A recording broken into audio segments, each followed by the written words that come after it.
Bonjour à toutes et à tous, aujourd'hui nous allons nous arracher du sol pour parler d'un avion unique en son genre. Taillé en forme de flèche, il est un cas particulier parmi les avions de combat français.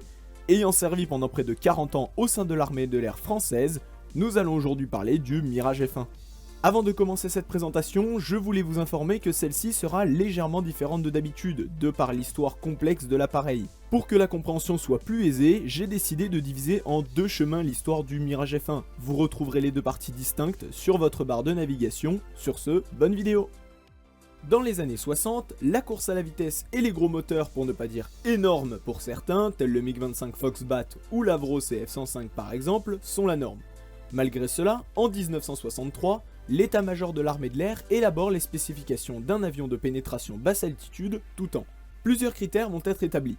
Celui-ci devra être capable d'interception à vitesse supersonique, disposer d'un rayon d'action supérieur à celui du Mirage 3, être capable d'utiliser des pistes courtes et leurs aménagements rudimentaires en ayant une vitesse d'approche inférieure à 260 km/h, avoir une vitesse maximale de Mach 2,5 pour une évolution en continu à Mach 2,2 à 15 500 mètres d'altitude, et enfin être en mesure de transporter une bombe nucléaire tactique AN-11. Étonnamment ou pas, on retrouvera certains de ces critères dans le projet MRCA, Multi-Role Combat Aircraft, qui donnera naissance au Panavia Tornado, la France ayant décidé de ne pas participer à ce projet. Le 21 décembre de la même année, le cahier des charges de l'armée de l'air est défini et un marché d'études pour un prototype est signé. Celui-ci prendra l'appellation Mirage 3 F2 et sera supervisé par Jean-Jacques Samin au sein des bureaux d'études de Dassault. Cet avion aura beau prendre l'appellation Mirage 3, il n'aura pratiquement rien en commun avec celui-ci. En effet, l'aile delta, spécialité de Dassault, sera remplacée par une aile haute à forte flèche largement hypersustentée. Mais la question qui se pose, pourquoi ne pas retenir les ailes delta, me direz-vous? Eh bien, la réponse est assez simple. Le système d'hypersustentation, aux yeux du cahier des charges, est le seul moyen d'obtenir un avion capable de naviguer entre 260 km/h et Mach 2,5. La réduction de la surface à l'air permet d'obtenir des vitesses plus élevées car cela réduit les frottements et donc la traînée de l'appareil à haute vitesse. De même, la vitesse d'atterrissage sera un élément déterminant puisqu'une aile delta demande une forte vitesse lors de celui-ci, un critère qui disqualifiera d'office ce type d'aile. Alors, que signifie l'appellation aile haute à forte flèche largement hypersustentée? L'aile haute fait référence au placement de l'aile en position haute sur le fuselage central de l'appareil. La forte flèche indique que l'incidence de l'aile est élevée et l'hypersustentation que la portance de l'aile sera très importante et cela surtout à basse vitesse grâce au système du même nom. Et c'est à partir de ce moment-là que les chemins vont diverger et que l'histoire du Mirage F1 devient complexe, même plutôt bordélique si vous me permettez l'expression. Initialement, le projet de l'armée de l'air portait sur un prototype, le Mirage 3 F2. Celui-ci équipé d'un moteur Pratt & Whitney TF30 dans un fuselage avec un plan horizontal arrière, identique à celui du Mirage 3G ou Mirage G tout simplement. Le but de cet appareil, fournir à l'armée de l'air un appareil d'interdiction tout temps avec une capacité secondaire d'interception. En 1965, la délégation ministérielle pour l'armement, DMA, commande 3 prototypes de Mirage 3 F2 pour l'armée de l'air. Le 12 juin 1966, Jean Coureau décolle depuis Istres aux commandes du Mirage 3 F2-01. Le 29 décembre, il atteint Mach 2 et se pose en 480 mètres, ce qui est vraiment très court. L'avion est jugé performant et correspond aux attentes des ingénieurs. Mais, parce qu'il y a toujours un mais, en 1966, la France se retire du commandement intégré de l'OTAN. De ce fait, la priorité est désormais mise par l'armée de l'air sur la mission de défense aérienne. En mai de la même année, l'état-major souhaite donc transformer le Mirage F2 en avion d'interception. On voit donc apparaître un troisième appareil qui n'était initialement pas prévu au programme. Cet appareil prendra le nom de Mirage 3 F3.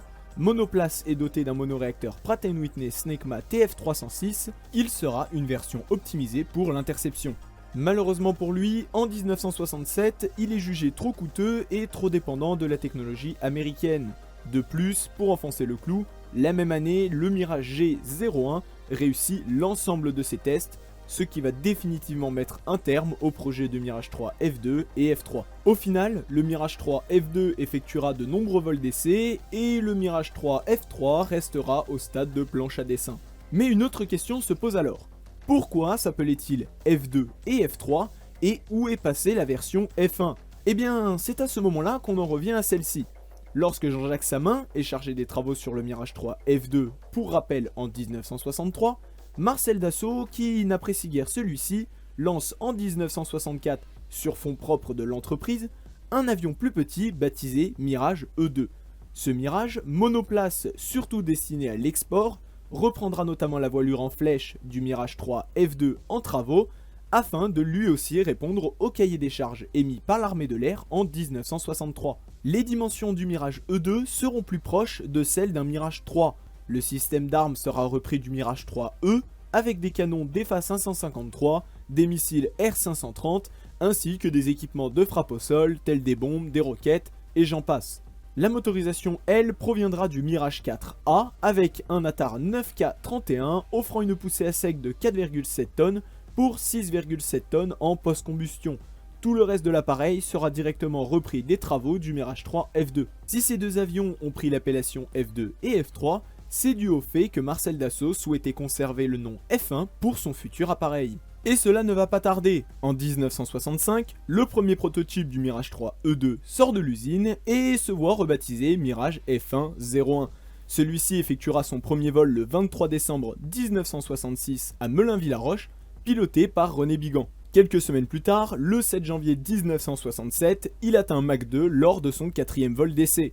Les résultats sont concluants et l'épopée du Mirage F1 décolle. Malheureusement, le 18 mai de la même année, René Bigan trouve la mort lors d'un entraînement de vol à basse altitude et à grande vitesse. Les empennages horizontaux se désintégrèrent sous l'effet d'un phénomène de vibration divergent appelé flottement et l'avion percutera le sol près de Fos-sur-Mer. Malgré cet incident, il est décidé de poursuivre les travaux sur le Mirage F1 et 3 versions de pré-série seront commandées.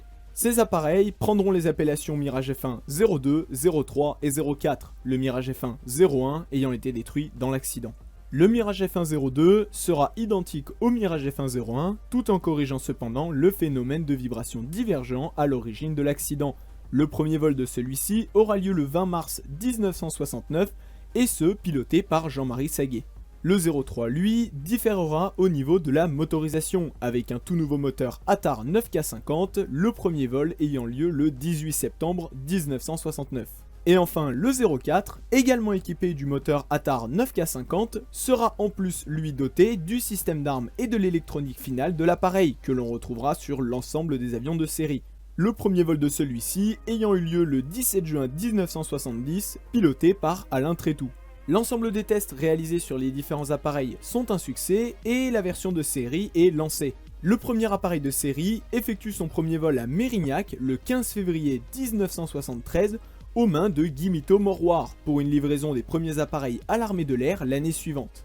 Quelques modifications auront lieu entre les versions de pré-série et les versions de production, notamment au niveau des becs à fente, inspirés de ceux du Jaguar sur les 2 tiers externes de la voilure, ces becs permettant d'augmenter l'incidence maximale de fonctionnement de celle-ci.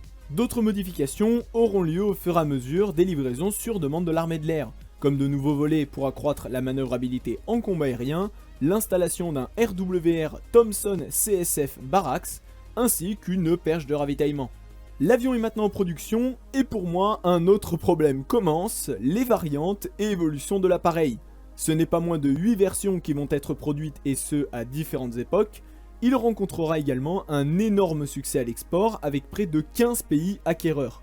Ces 8 variantes, que sont les Mirage F1 A, B, C, CR, CT, D, E et R, correspondent toutes à un rôle bien particulier. Tout d'abord, la version F1C, qui sera la version de base du Mirage F1. Oui, avec le Mirage F1, on ne commence pas par la lettre A, ça serait beaucoup trop facile.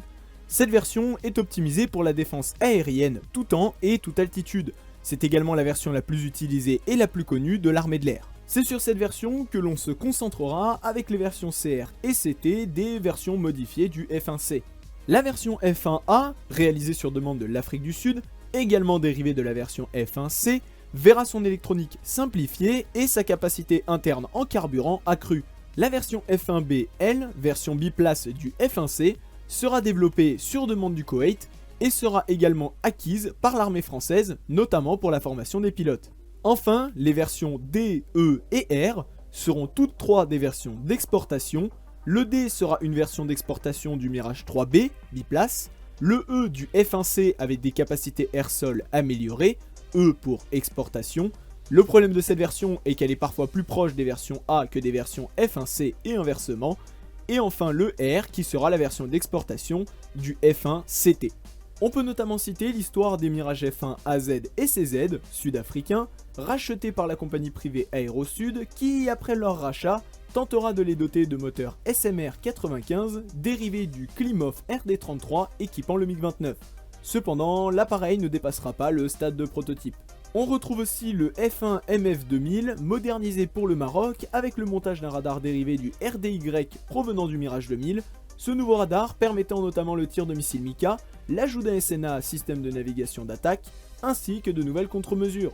Enfin, on pourra citer les Mirage F1 irakiens avec le changement du RWR passant d'un Thomson CSF Barracks à un Thomson CSF TMV011 Sherlock plus performant. Pour ce qui est de la liste des pays utilisateurs, le nombre d'acronymes est quand même assez balèze, je vous invite donc à mettre pause si vous voulez tous les lire. Les versions d'exportation, c'est bien, mais revenons-en à notre version française, la version F1C, là il y a pas mal de choses à dire aussi. Comme toutes les autres versions, la structure est en partie réalisée en nid d'abeille, l'assemblage de l'appareil se faisant par rivets à tête noyée ou par point de soudure avec présence d'un aérofrein perforé sous chaque veine d'alimentation en air. La voilure sera entièrement métallique avec une flèche à 47 degrés pour le bord d'attaque et 30 degrés pour le bord de fuite. Des becs de bord d'attaque, eux, seront présents sur les 2/3 de la voilure et seront exploités lors de manœuvres à une vitesse inférieure à 834 km/h. Chaque bord de fuite sera équipé de 2 volets à double fente manufacturés par Potez. Au niveau de l'avionique, le F1C disposera de systèmes variés, d'un système de visualisation tête haute CSF, un radar Cyrano 4, un pilote automatique Snefa 505, un système de navigation TACAN LMT ARN52C, un altimètre radar, un ILS permettant de faciliter l'atterrissage, une radio VH UHF et un IFF LMT NR AI4A. Ce système permettant de connaître la nature d'un avion à proximité, allié ou ennemi. Ces spécifications différeront sur les versions A et E. Le F1A par exemple sera équipé d'un télémètre laser Thomson CSF TAV38, un Doppler d'aide à la navigation Dassault Avionics, un système inertiel de navigation SFIM et un affichage de cartes Thomson CSF ainsi que des calculateurs développés également par Thomson CSF et creusés. La version d'export F1E quant à elle disposera de modules supplémentaires à son radar Cyrano 4, incorporera un système de navigation inertiel Sagem Ulysse 47, un calculateur central d'assaut électronique 182, une visualisation tête haute à tube cathodique Thomson CSF VE 120, un calculateur de données aérodynamiques sextant et des panneaux digitaux de contrôle de l'armement et de navigation. Pour les 2 radars disponibles sur l'appareil, ils seront choisis en fonction du rôle de l'avion. Le Cyrano 4 pour les intercepteurs, version F1C, un radar qui évoluera au fil du temps avec les versions Mark 1, Mark 2 puis Mark 3. Le radar AIDA 2 lui pour les versions attaque au sol, version F1A. L'ensemble des versions seront dotées d'un train d'atterrissage Diabolo conçu et développé par Messier Hispano Bugatti. Dans le domaine de la motorisation, le réacteur Snecma Attar 9K50 développera 49 kN de poussée à sec pour 71 kN en post-combustion. L'amport de carburant interne sera de 4300 litres avec possibilité de rajouter des réservoirs externes largables. En 1977, l'ajout d'une perche de ravitaillement sur certains appareils est effectué, ceux-ci sont alors renumérotés dans la série 200 et deviennent des F1C 200. L'ajout de cette perche non rétractable réduira la vitesse maximale de l'appareil à Mach 1,9. Doté de 7 points d'emport, le F1C peut emporter jusqu'à 6300 kg d'armement. Dans celui-ci, on retrouve des missiles Matra Super 530, Magic Matra 550, Armat, Exocet. Des armements plus conventionnels, bombes et roquettes, ainsi que les canons DEFA 553 de 30 mm disposant de 125 munitions chacun, des éjecteurs de leurre Alcan LL 5020 et des pods Barracks EFIMAT. Par la suite, apparaîtront les versions F1CR et F1CT qui auront pour but de remplacer les Mirage 3E et Mirage 3R en fin de vie. La version F1CR, pour F1C Reconnaissance, sera équipée d'un radar Cyrano 4M permettant de cartographier le terrain. Celui-ci accompagné d'une caméra Thomson TRT-40 ou TRT-33 dans le nez de l'appareil. La TRT-40 est destinée à la reconnaissance en basse altitude. la TRT-33, elle, étant utilisée pour la photographie verticale en altitude moyenne. Sur la version F1CR, le canon droit est remplacé par un système infrarouge SCM 2400 Super Cyclone. Le point d'emport ventral peut recevoir un radar à balayage latéral Thomson CSF Raphael TH, un ASTAC, un RP35P ou la nacelle Presto. Cependant, malgré son rôle prédominant dans le domaine de la reconnaissance, notamment durant la première guerre du Golfe, il était tout à fait capable d'effectuer des frappes au sol. Qualifiées pour tirer des bombes Mark 82, GBU 12, 16 et 22, ces bombes seront utilisées en Afghanistan en tir coopératif avec des Mirage 2000D. Il sera également en mesure d'emporter des bombes anti-char Brandt BAT 120, des bombes anti-piste Brandt BAP 100, des dispensers à sous-munitions Matra BLG 66 Beluga, des bombes anti-piste Matra Durandal et des bombes SAMP EU2 de 250 kg. La version F1CT, quant à elle, était pour le coup destinée purement à l'attaque au sol, dans le but de remplacer les Mirage 3E, tout en préservant les Mirage 2000D, plus chers à l'heure de vol. Sa panoplie sera composée de bombes guidées laser GBU-12, lance-roquettes F4, bombes de 250 et 400 kg lisses ou freinées, de BAT 120 et de Beluga. On retrouvera également la possibilité d'avoir une nacelle de désignation laser Thomson CSF Altis, couplée à des bombes guidées laser SAMP T200 de 400 kg, le missile AS-30L compatible avec l'Altis, et même plus surprenant, des missiles air-sol russes X-29L ou Kh-29 compatibles avec le pod Altis. Sur l'ensemble des versions, le poids maximal sera de 16,2 tonnes au décollage, avec armement et carburant. Bien sûr, je n'ai pas cité l'ensemble des armements qui ont été montés sur l'avion, avec la quantité de P utilisateurs, vous vous doutez que celle-ci est juste immense. Pour ce qui est du pédigré opérationnel de l'appareil, il participera à de très nombreux conflits. Pour ne citer que quelques exemples, le Tchad dans les années 80, où le 19 février 1986, un Mirage F1 aurait abattu un Tupolev 22 de l'armée libyenne. Durant la guerre d'Afghanistan également, l'intervention militaire en Libye le 20 avril 2011, en passant par la guerre du Golfe dans les années 90, en République centrafricaine en mars 2007, et enfin plus récemment durant l'opération Serval en janvier 2013. A l'international, le Mirage F1 aura été engagé par l'Irak au cours de la guerre Iran-Irak dans les années 80 et par le Maroc durant la guerre du Sahara occidental à la même période, mais également en Afrique du Sud par l'Afrique du Sud et en Amérique du Sud. En conclusion, le Mirage F1 fut construit à 731 exemplaires jusqu'en 1990, dont plus des 2 tiers vendus à l'export. Un réel succès pour Dassault, d'autant plus que cet avion, je le rappelle, a été conçu sur fonds propres. Retiré du service le 13 juin 2014 en France, il demeure cependant en service dans plusieurs pays et intéresse encore certaines forces aériennes. Parmi celles-ci, notons l'Argentine, l'Irak et les États-Unis qui en feraient un excellent appareil pour leurs unités agressors. Pour Dassault Aviation, le Mirage F1 fut un vrai succès, autant sur le plan économique que stratégique avec de nouveaux clients pour l'avionneur français. Clients qui le resteront pour certains par la suite avec l'achat de Mirage 2000 et actuellement de Rafale, à l'image de la Grèce. Si vous voulez en savoir plus sur le Mirage F1, je vous invite fortement à vous rendre sur le lien en description. Celui-ci vous mènera tout droit à un article écrit par la communauté Land Air Sea Defense sur ce même appareil le jour suivant la sortie de cette vidéo. Et voilà, il en sera tout de cette vidéo historique, je vous remercie de l'avoir suivi jusqu'au bout et je remercie également mes habituels partenaires que sont la communauté FTTS et LASD pour leur soutien. Pensez bien à vous abonner si la vidéo vous a plu, ainsi qu'à liker, partager et commenter pour me dire ce que vous avez pensé de celle-ci. En plus, c'est bon pour le référencement. Bonne soirée, bonne journée, bon après-midi, bonne matinée et à une prochaine vidéo.